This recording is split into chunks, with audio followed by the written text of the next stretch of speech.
keberhasilan apapun, pencapaian apapun dalam hidup ini, semua Tuhan. Jangan pernah pukul dada dan bilang ini beta nah, aku tahu tuh beta nah, ini beta nah.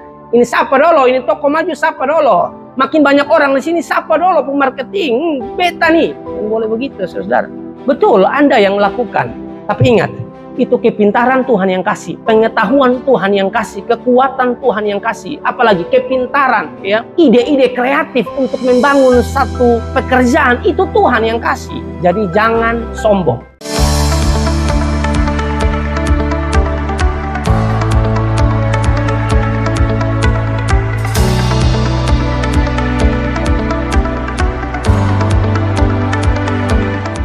Baik, demikian bacaan firman Tuhan pada kesempatan pagi hari ini, dan dari dua bagian ini, saudara-saudara, saya memberikan tema kecil di sini, yaitu belajar dari sikap Petrus. Sekali lagi, belajar dari sikap Petrus. Nah, kalau kita bicara tentang tokoh yang satu ini, saudara-saudara, yang adalah Petrus, kita tahu, saudara-saudara, bahwa Petrus adalah satu hamba Tuhan yang luar biasa, tapi dia juga manusia biasa, ada kelebihan, ada kekurangan. Dan kita tahu kalau kita bicara tentang Petrus, kita ingat persis, saudara, bahwa ada kesalahan yang dilakukan oleh Petrus, dan itu sangat kita ingat dari sekolah minggu, yaitu penyangkalan Petrus, saudara, ya. Dia menyangkal Tuhan Yesus, dan kita ingat itu, saudara. Yang namanya manusia, siapapun dia, pasti ada kurang. Dia pernah menyangkal Yesus, itu kejatuhannya, tapi juga ada kebangkitan daripada seorang Petrus. Waktu Yesus bertanya kepada Petrus,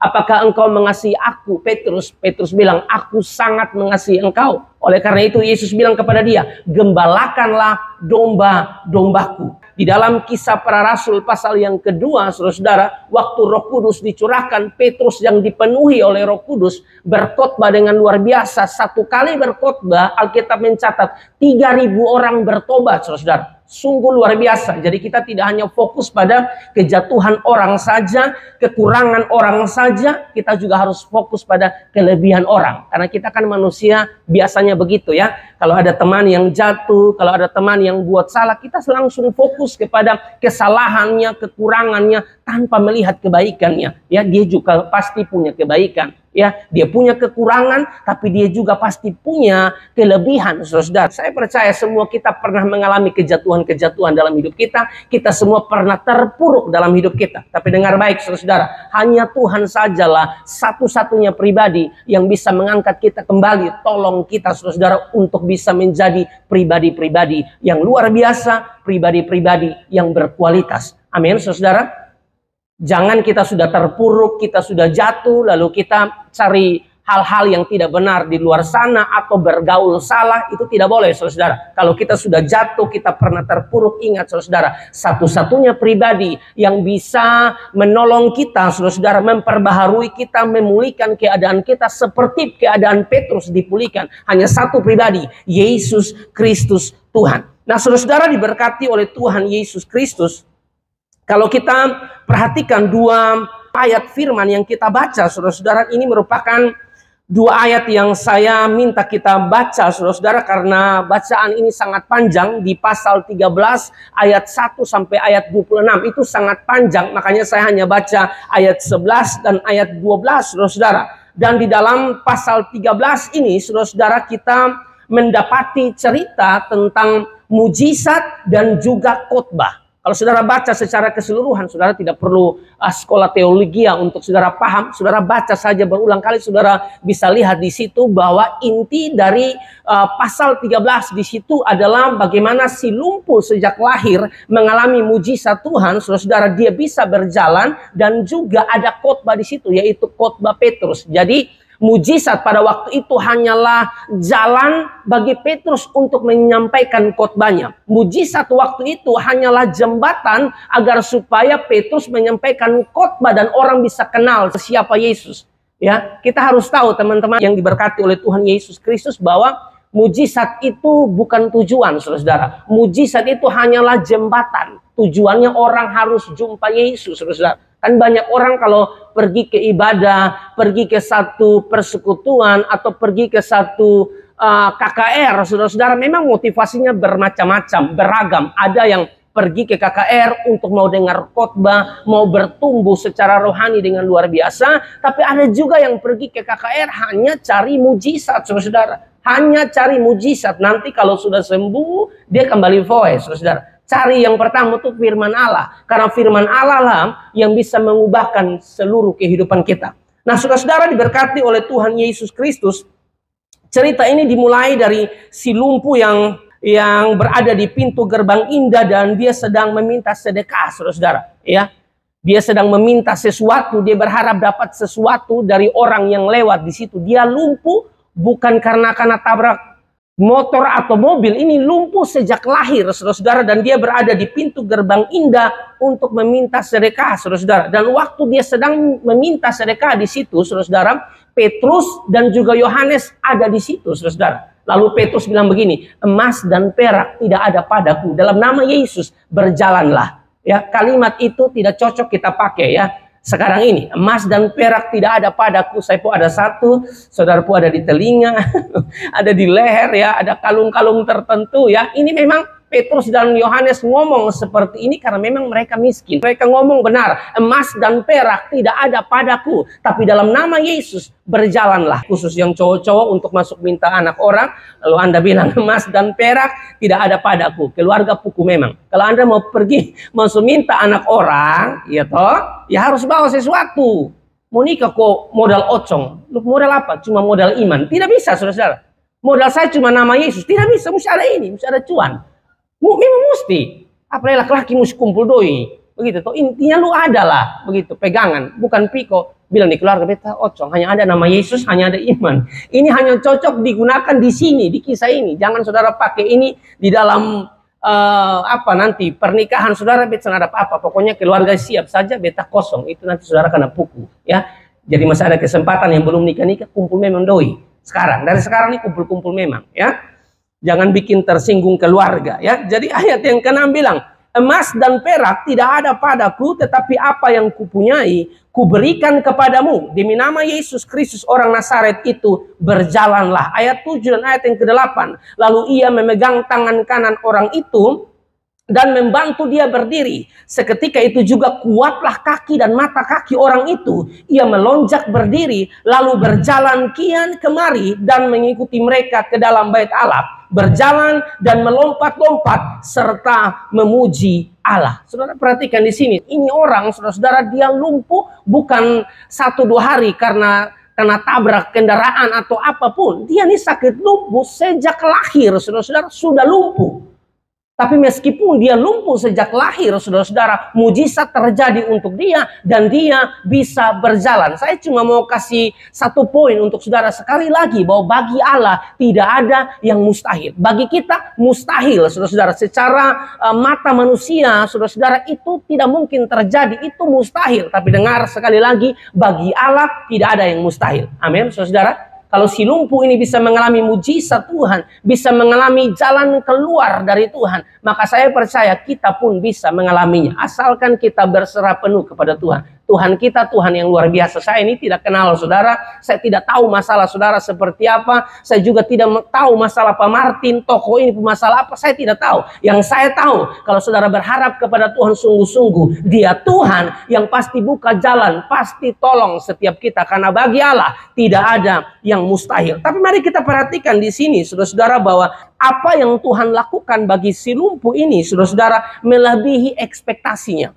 Apa yang dilakukan Tuhan bagi si lumpuh ini melebihi ekspektasinya atau melebihi harapannya. Kalau saudara perhatikan di ayat 5 tadi, dikatakan bahwa dia hanya mau meminta sedekah, atau dia pun tugas itu cuma minta sedekah. Dia berharap dapat sesuatu dari orang yang lewat di pintu gerbang indah, termasuk Petrus dan Yohanes. Itu harapannya.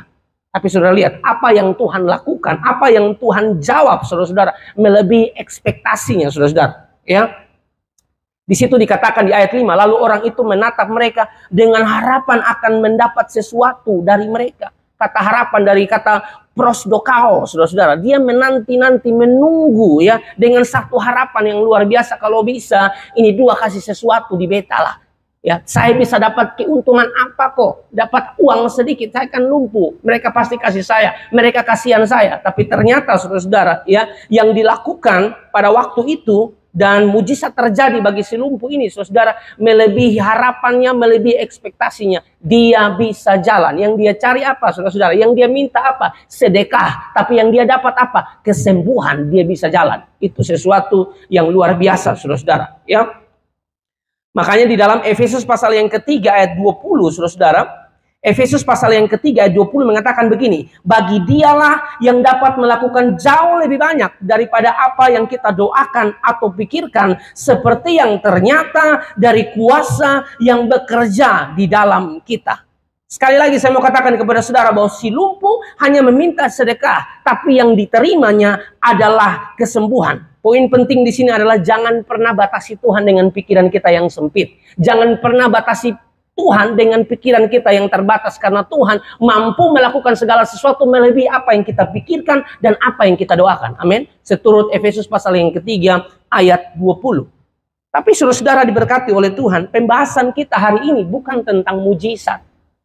Meskipun saudara pasti suka dengar kalau orang khotbah tentang mujizat, ya. Kan banyak orang begitu. Kalau dengarkan mujizat mereka suka, saudara-saudara. Coba saudara perhatikan, bahkan bukan sekarang, dari zaman Yesus, saudara. Mereka datang dengan berbagai macam motivasi, datang mau belajar firman, datang mau dengar pengajaran Yesus, atau datang hanya cari mujizat. Dan itu terbawa juga sampai sekarang. Coba saudara lihat, kalau KKR mujizat, banyak tidak?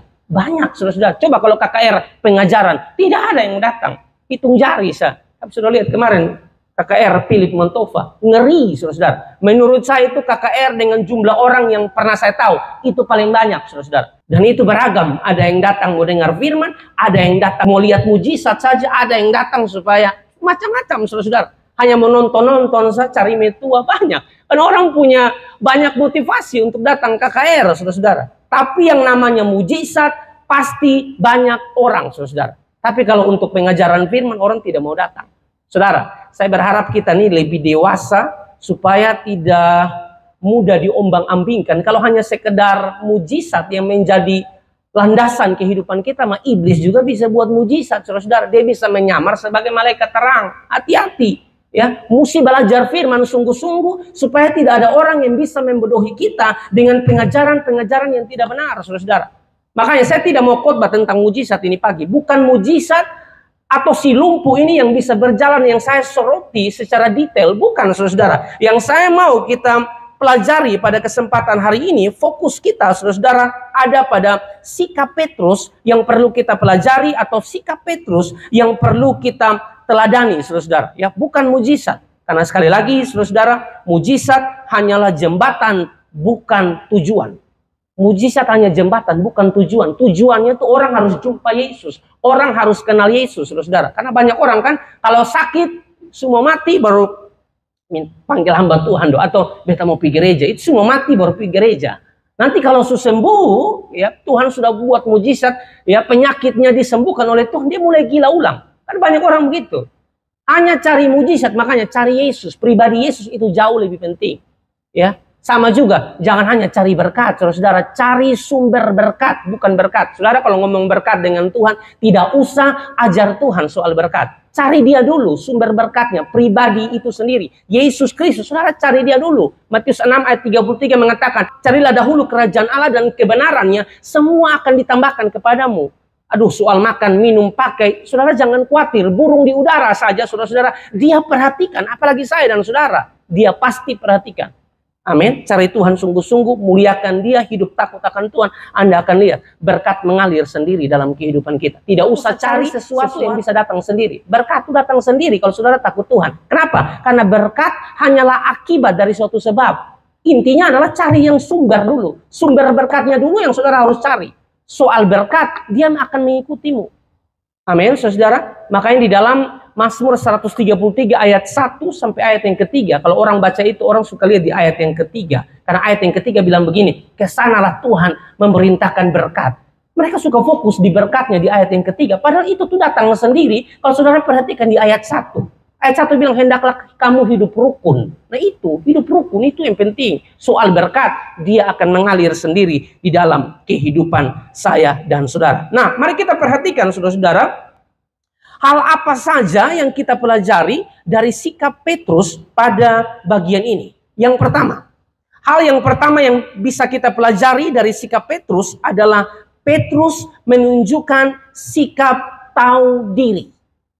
Yang pertama adalah Petrus menunjukkan sikap tahu diri bahwa dia hanyalah hamba.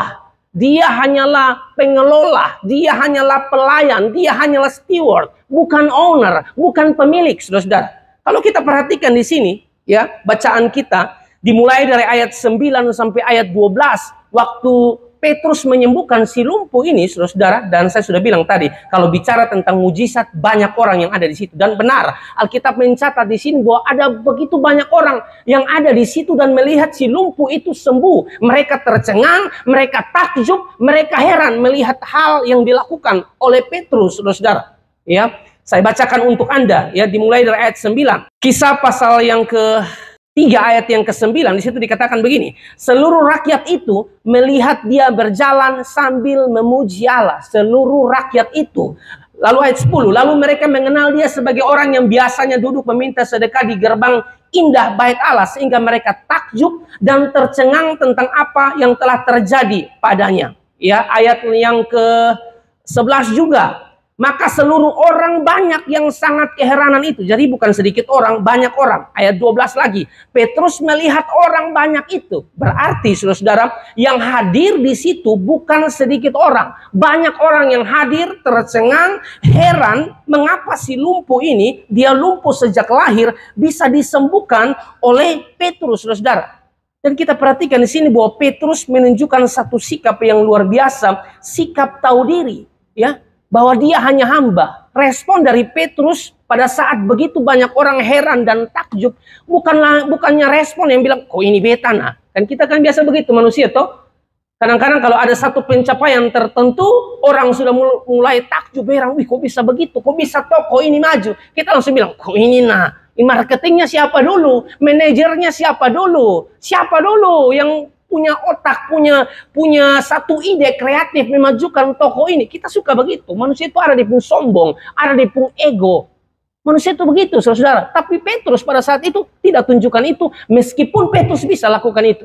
Kok ini banyak orang nih nah yang hadir. Nah, Petrus bisa ambil keuntungan untuk diri sendiri. Bisa, sangat bisa waktu itu karena banyak orang yang hadir. Bisa saja orang puji, ini hamba Tuhan luar biasa, Petrus terlalu dahsyat, Petrus terlalu mantap, Petrus bisa saja sombong. Tapi saudara, poin yang pertama ini menarik bahwa Petrus tidak menunjukkan satu kesombongan, tapi Petrus menunjukkan satu sikap tahu diri, dan itu terlihat di ayat 12. Perhatikan di ayat 12. Kisah pasal yang ketiga ayat 12, waktu orang banyak takjub dan heran, Petrus bilang begini.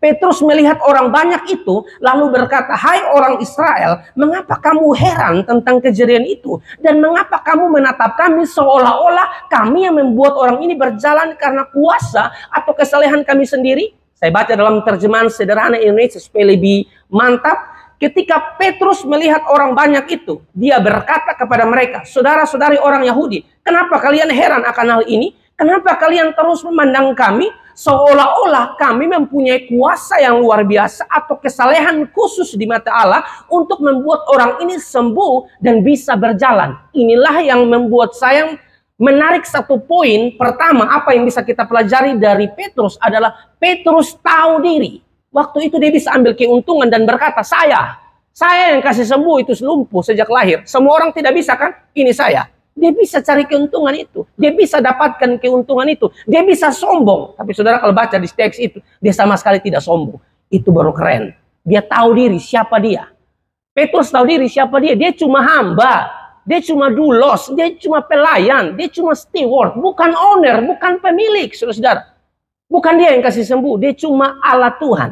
Seperti dokter dan lain sebagainya, itu alat Tuhan. Kalau saudara sembuh, minta terima kasih di dokter, ya memang saudara harus minta terima kasih. Tapi sewajarnya saja. Segala kemuliaan, hormat, pujian hanya bagi Allah. Karena dia yang kasih sembuh melalui dokter. Dokter cuma alat. Amin, saudara. Itu yang saya mau sampaikan kepada saudara, bahwa hal yang pertama bahwa Petrus sungguh luar biasa, saudara-saudara. Ya. Mungkin saudara bisa berpikir, wih kok bab tua bisa begitu mengarahkan pandangan orang kepada satu kesimpulan bahwa orang ini sembuh bukan saya, tapi Yesus. Padahal semua orang pasti di situ takjub, heran, puji-puji dia, tapi dia sedang menggiring orang atau membawa fokus orang bukan pada dirinya, tapi pada Kristus yang menyembuhkan si lumpuh ini. Itu sesuatu yang luar biasa. Kita nih dalam hidup ini harus punya poin yang pertama ini, tahu diri. Sikap tahu diri itu merupakan nilai penting yang akan menolong kita, membantu kita, saudara-saudara, untuk tidak angkuh, tidak sombong dalam ini hidup, saudara-saudara. Keberhasilan apapun, pencapaian apapun dalam hidup ini, semua Tuhan. Jangan pernah pukul dada dan bilang, ini beta nah, aku tahu tuh beta nah, ini beta nah. Ini siapa dulu, ini toko maju siapa dulu. Makin banyak orang di sini, siapa dulu pemarketing, beta nih. Dan boleh begitu, saudara. Betul, Anda yang melakukan. Tapi ingat, itu kepintaran Tuhan yang kasih, pengetahuan Tuhan yang kasih, kekuatan Tuhan yang kasih, apalagi kepintaran, ya, ide-ide kreatif untuk membangun satu pekerjaan itu Tuhan yang kasih. Jadi jangan sombong. Petrus ini kalau mau sombong bisa. Ini bukan masalah kerjaan loh, saudara. Ini masalahnya lumpuh sejak lahir berjalan sembuh. Petrus bisa bilang, kok beta nah. Siapa pun doa coba. Hamba Tuhan siapa yang mau doa lebih hebat dari beta? Beta. Karena banyak hamba Tuhan sekarang begitu, banyak yang sombong. Jadi satu hamba Tuhan dengan hamba Tuhan yang lain itu saling berlawan begitu ya. Padahal sesama hamba Tuhan harusnya bersatu, saudara. Tapi itu yang terjadi. Kita tidak tahu bahwa yang kasih sembuh itu Tuhan. Kita ini cuma alat, saudara. Nah ini contoh anak Tuhan, ini contoh orang percaya yang memahami sekali lagi bahwa dia hanyalah hamba, hanyalah pelayan, hanyalah pengelola, hanyalah steward atau manajer, bukan pemilik. Yang pemilik itu adalah Yesus Kristus Tuhan. Saudara, segala sesuatu yang Tuhan izinkan ada dalam hidup kita, saudara, ya, itu hanya titipan. Itu hanya titipan. Apapun semua, itu hanya titipan dari Tuhan. Tuhan mau, saudara-saudara, kita memuliakan Tuhan dalam setiap hal yang kita kerjakan atau kita lakukan. Makanya di dalam Lukas 17 ayat 10, saudara-saudara, Lukas 17 ayat 10, ini ayat harus saudara ingat supaya saudara sadar benar bahwa semua kesuksesan ini itu karena Tuhan. Lukas 17 ayat 10 bilang begini, demikian jugalah kamu apabila kamu telah melakukan segala sesuatu yang ditugaskan kepadamu, hendaklah kamu berkata, kami adalah hamba-hamba yang tidak berguna. Kami hanya melakukan apa yang harus kami lakukan. Dan itu yang sedang ditunjukkan oleh Petrus. Dia tahu diri, beta ini cuma hamba. Saya ini cuma alat Tuhan, bukan saya yang kasih sembuh itu orang. Benar saya yang mendoakan orang itu, ya. Benar saya yang menjamah orang itu sehingga sembuh, tapi kuasa atau mujizat yang terjadi itu bukan dari saya, dari Tuhan. Makanya saya bilang, sikap tahu diri itu penting di dalam kehidupan kita. Lukas pasal 17 ayat 10, kami adalah hamba-hamba yang tidak berguna. Kata hamba di situ dari bahasa Yunani menggunakan kata doulos, saudara, atau budak atau pelayan. Kita nih hamba Yesus, kita nih budak Yesus, saudara. Kenapa kita nih hamba Yesus, kita nih budak Yesus? Karena dia sudah mati di atas kayu salib untuk saya dan saudara. Kita nih hamba Yesus. Nah kalau yang namanya hamba harus menunjukkan yang namanya pengabdian. Kalau kita bilang kita nih hamba Yesus, mana bukti pengabdian saudara? Sebagai seorang hamba, hamba tuh mengabdi pada tuannya. Amin, saudara. Dan ini menjadi hal yang menarik untuk kita pelajari bahwa Petrus benar-benar memposisikan dirinya sebagai seorang hamba, memposisikan dirinya sebagai seorang pelayan, alat Tuhan. Bukan dia yang kasih sembuh itu orang. Amin, saudara. Jadi sikap tahu diri, saudara, ya, sikap tahu diri bahwa kita hanyalah hamba Kristus akan menolong dan memproteksi kita dari setiap kesombongan kita. Petrus dan Yohanes bisa saja mengambil keuntungan dari peristiwa ini. Mereka bisa saja sombong dengan peristiwa ini. Tapi sekali lagi, itu tidak dilakukan mereka. Karena mereka tahu diri. Yang menyembuhkan itu Yesus. Mereka cuma alat Tuhan. Bukan mereka yang kasih sembuh. Mereka cuma alat. Nah hal ini pun saudara berlaku di dalam kehidupan kita. Ingat sekali lagi saudara. Semua pencapaian kita saudara. Ya, semua hal-hal yang kita dapatkan dalam hidup ini. Kesuksesan. Apapun saudara. Ingat baik-baik. Itu Tuhan, bukan kita. Amin, saudara. Hari-hari ini kita bisa bekerja di tempat yang baik dengan gaji yang cukup. Itu Tuhan, saudara. Jangan bilang, kok beta nah, bisa kerja di Sinar Bangunan tuh kan, lu dengar sana, beta nih otak pintar, lu tahu. Bukan begitu, saudara. Anak Tuhan tidak ngomong seperti itu, dia bisa kerja di sini, itu Tuhan. Nah, Anda harus bersaksi, semua karena Tuhan. Saya buat ini, bos perintahkan saya lakukan satu bagian, saya lakukan berhasil. Anda jangan bilang, kok beta nah, jangan. Tuhan nah. Kalau bukan Tuhan, saya bukan apa-apa dan bukan siapa-siapa. Itu hamba Tuhan tuh mesti begitu. Amin, saudara. Jangan sombong, karena hari-hari ini banyak orang yang sangat sombong, saudara. Karena punya kekayaan yang banyak, dia sombong. Karena jabatannya tinggi, dia sombong. Jangan sombong, saudara. Ya, nafas hidup ini Tuhan punya. Anda mau punya banyak uang karena manapun, saudara, Anda tidak bisa beli beberapa hal. Ya, oke, Anda boleh punya uang banyak, tapi uang tidak bisa membeli segalanya. Uang tidak bisa membeli apa lagi? Keselamatan uang tidak bisa beli.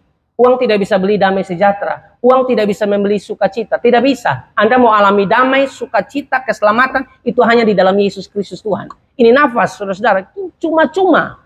Tidak bayar. Coba kalau saudara bayar, seberapa? 1 minggu. Kita pun gaji sini tidak cukup, saudara-saudara. Tapi kalau kita bisa bernafas enak, lega, itu Tuhan, saudara-saudara. Jangan sombong, jangan angkuh, jangan merasa saudara-saudara, Anda tidak perlu Tuhan. Anda perlu Tuhan. Tanpa Tuhan kita tidak bisa apa-apa. Amin, saudara. Jadi jangan sombong, jangan angkuh, ya, karena orang yang sombong, orang yang angkuh itu bersiap-siap. Kehancuran sedang menantimu. Karena Alkitab bilang begini, saudara, Amsal 16 ayat 18 dan Amsal 18 ayat 12, tapi saya baca dalam terjemahan yang lain, terjemahan sederhana Indonesia, saudara, supaya kita paham. Amsal 16 ayat 18, terjemahan sederhana Indonesia bilang begini, kesombongan awal dari kehancuran, keangkuhan awal dari kejatuhan. Amsal 18 ayat 12, kesombongan awal dari kehancuran, kerendahan hati awal dari kehormatan.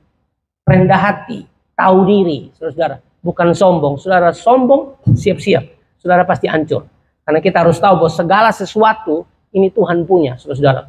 Yang Tuhan titipkan bagi saya dan saudara. Sekali lagi, semua ini Tuhan punya, saudara. Dia hanya titipkan kepada kita. Perhatikan, Mazmur 24 ayat 1. Saya bacakan untuk Anda. Mazmur 24 ayat 1 mengatakan begini, Tuhanlah yang empunya bumi serta segala isinya dan dunia serta yang diam di dalamnya. Siapa punya? Tuhan punya. Jadi jangan bakincang iku taweta to ini semua bepung. Pokoknya sombong sekali. Lu pun tanah baru berapa hektar, saya sombong sekali. Ya. Toko baru 2 mau dipencarita orang. Ada orang yang begitu. Pak Martin Sonde tanpa lain. Sombong mati, saudara. Kita pernah ketemu orang begitu. Kalau Pak Martin ini beliau orang yang baik. Tapi ada beberapa yang saya bicara, minta maaf yang punya toko sukses uang terus, saudara, sombong sekali. Tidak pernah saya dengar itu karena Tuhan, tidak ada. Mereka ngomong tuh, kobeta, bab to tapa seluruh kobeta. Tuhan semua, bukan kamu. Ya. Ini Tuhanlah yang mempunyai bumi serta segala isinya dan dunia serta yang diam di dalamnya. Roma 11 ayat 36 bilang begini, saudara-saudara. Sebab segala sesuatu adalah dari Dia dan oleh Dia dan kepada Dia, bagi Dialah kemuliaan sampai selama-lamanya. Amin, saudara. Jadi kita perlu seperti Petrus, saudara, ya, dia tahu diri. Si lumpuh ini bisa berjalan bukan karena pekerjaan dia, bukan, itu pekerjaan Tuhan.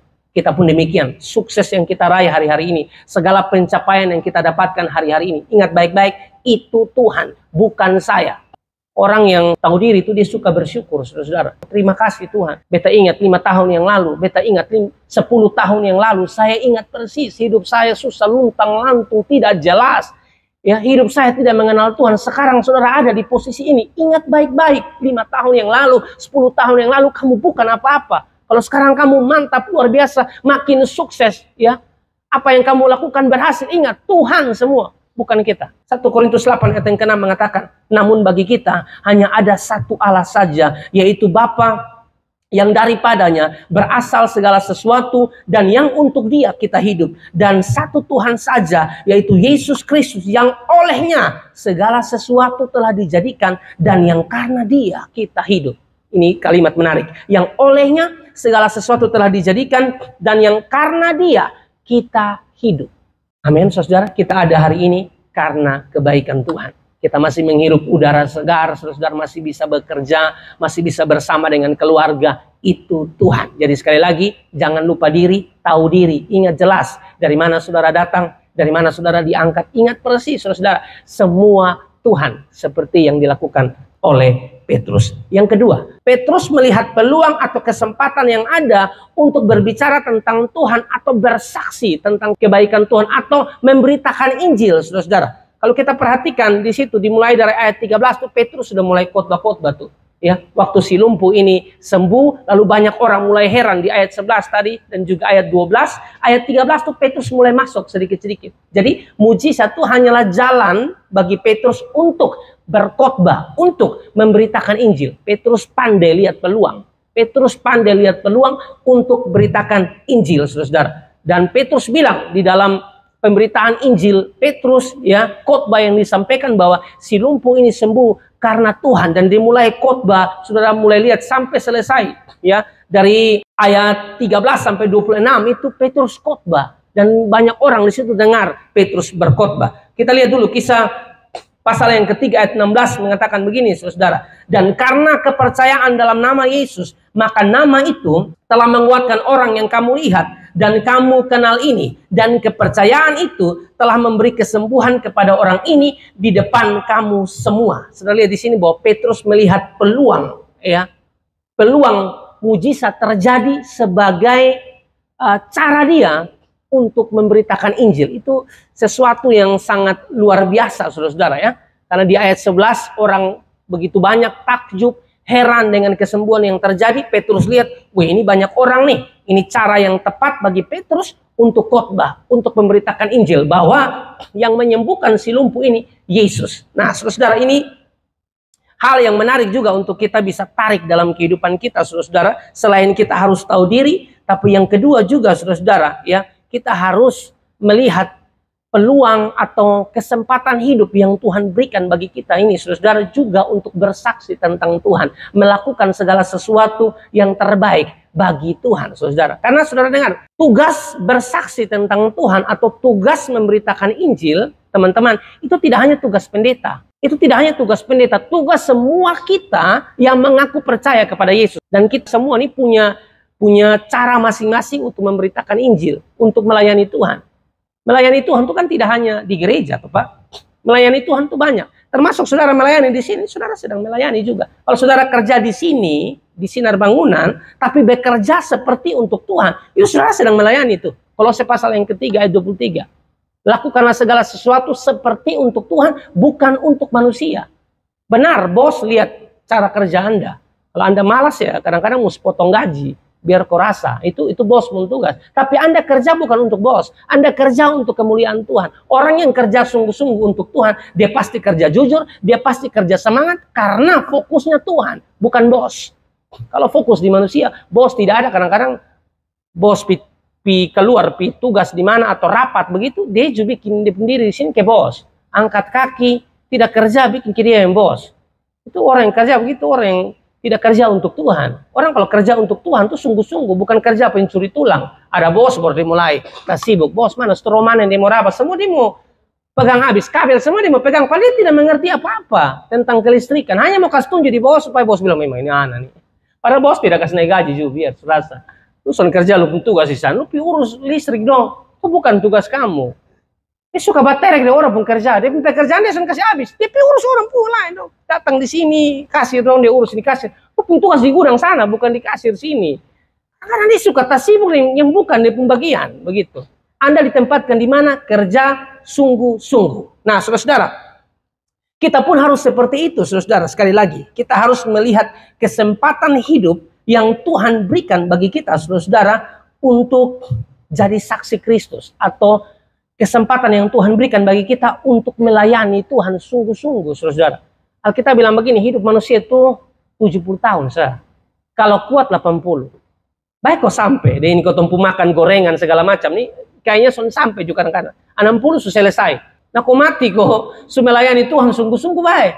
Ini kau mati dalam keadaan bohong orang pun nama, kerja sungguh-sungguh, bikin makati bos. Tahu Tuhan suka kasih kesempatan hidup, ya, sungguh-sungguh melayani Tuhan. Amin, saudara.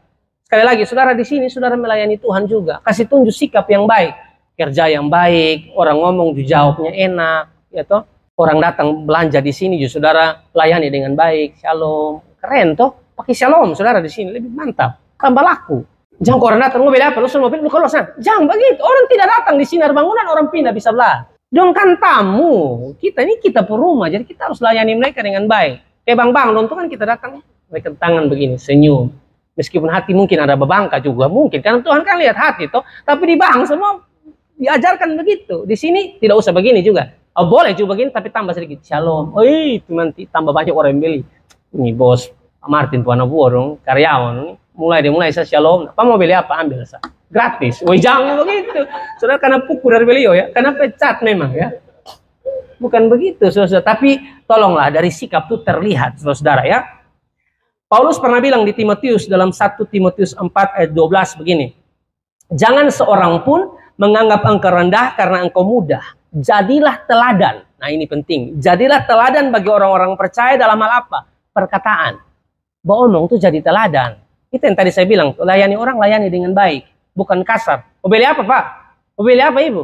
Ada ini, kau bisa tanya depan, di sini tempat bukan bertanya, pulang sana. Ikut dia mau tanya, saudara kasih tunjuk, kan ada di sini tuh. Kasih tunjuk harga, karena orang kan cuma tanya. Jadi teladan sedikit, saudara, dalam perkataan. Jangan suka maki-maki, yang suka mulut kotor, bertobat sudah. Yang suka bully-bully orang, stop sudah. Lihat dong, rambut bata putar. Tidak boleh begitu, saudara. Wahai rambu ion, tidak boleh begitu, saudara. Itu saudara menghina, itu saudara bully. Jangan pakai saudara mulut nih ngomong sesuatu yang memuliakan Tuhan. Jadi teladan dalam hal apa? Perkataan, ya. Apalagi jadi teladan dalam hal tingkah laku. Nah, itu. Jadi teladan. Ya, saudara, berharap mau naik gaji, mau kerja pemalas. Tiap hari dia duduk situ menghayal, kapan bos kasih naik gaji? Kapan bos kasih bonus? Hanya pikir bonus naik gaji, kerja pemalas. Kerja dulu sungguh-sungguh. Dalam hal apa lagi? Kasih, dalam hal kesetiaan. Jadi jangan bikin aneh-aneh. Tolong jadi teladan biar Tuhan dimuliakan dan orang di sekitar kita pun diberkati. Ya, saudara, Matius pasal yang kelima ayat 16 juga mengatakan, demikianlah hendaknya terangmu bercahaya di depan orang supaya mereka melihat perbuatanmu yang baik dan memuliakan Bapamu yang di sorga. Mungkin Anda tidak terlalu bisa berbicara, tidak jago berbicara firman Tuhan. Tapi minimal lewat sikap tingkah laku Anda, orang bisa kenal Tuhan. Ini anak baik, ini anak luar biasa, ini anak cinta Tuhan sungguh-sungguh. Harus berintegritas. Apa yang kita omong harus sesuai dengan apa yang kita lakukan. Itu orang yang berintegritas. Ya, ada keselarasan antara apa yang kita bicarakan dan apa yang kita lakukan. Itu dulu orang-orang yang luar biasa. Amin, teman-teman semua. Dan bagian yang terakhir, ayat yang terakhir yang saya mau bacakan untuk Anda, Kolose pasal yang ketiga ayat 17. Dan segala sesuatu yang kamu lakukan dengan perkataan atau perbuatan, lakukanlah semuanya itu dalam nama Tuhan Yesus sambil mengucap syukur oleh Dia kepada Allah Bapa kita. Ya, jadi hari ini hanya 2 poin. Poin yang pertama, kita harus tahu diri, kita harus ingat kita cuma hamba, kita cuma pelayan, kita hanyalah alat Tuhan, ya. Segala sesuatu yang kita alami dalam hidup ini, kita dapatkan dalam hidup ini, segala pencapaian dalam hidup, ingat baik-baik, itu Tuhan, bukan kita. Dan yang kedua, ya saudara-saudara, ini hidup ini, kesempatan kehidupan yang Tuhan berikan bagi kita, pakai baik-baik, pergunakan baik-baik untuk bersaksi tentang Tuhan. Pakai ini waktu baik-baik untuk memuliakan Tuhan dalam segala hal yang kita lakukan, termasuk kita kerja di sini, jadi berkat, biar nama Tuhan dipuji dan ditinggikan. Saudara ingatkan, satu pujian hidup ini adalah kesempatan. Amin. Hidup ini adalah kesempatan. Jika hidup ini kesempatan, maka pergunakanlah kesempatan ini untuk kenal Tuhan sungguh-sungguh, mengasihi Tuhan, mengasihi sesama, berdampak bagi sesama, menolong orang. Ya, itu yang harus kita lakukan dalam hidup ini. Karena hidup kita hanya sementara. Sedikit lagi kita meninggal. Saya tidak tahu siapa yang duluan. Di sini saya tidak tahu. Tapi pasti. SK turun lu akan pulang, Pak. Tapi pastikan kita pulang, kita sudah lakukan hal-hal yang baik untuk Tuhan. Bukan untuk selamat, terus bukan untuk selamat. Keselamatan itu anugerah. Waktu kita percaya Yesus, kita diselamatkan. Tapi orang yang selamat harus menunjukkan perbuatan baik dalam hidup. Supaya orang lihat, benar, ini anak ini telah diselamatkan. Jadi perbuatan baik itu hanyalah tanda atau akibat atau bentuk ucapan syukur dari orang yang sudah selamat.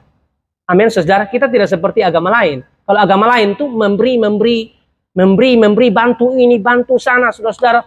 Coba saudara tanya, untuk apa? Mereka bilang, untuk selamat. Kristen beda, Pak. Kristen hanya cukup percaya, selamat. Kalau sudah selamat, harus berbuat baik. Supaya orang tahu bahwa kita ini orang-orang yang telah diubahkan oleh Tuhan. Amin, saudara. Jadi kesimpulan yang terakhir yang saya mau sampaikan kepada saudara pada kesempatan pagi hari ini, semua dari Tuhan dan semua untuk Tuhan kita, Yesus Kristus. Kasih tepuk tangan yang meriah buat Tuhan. Saya selesai.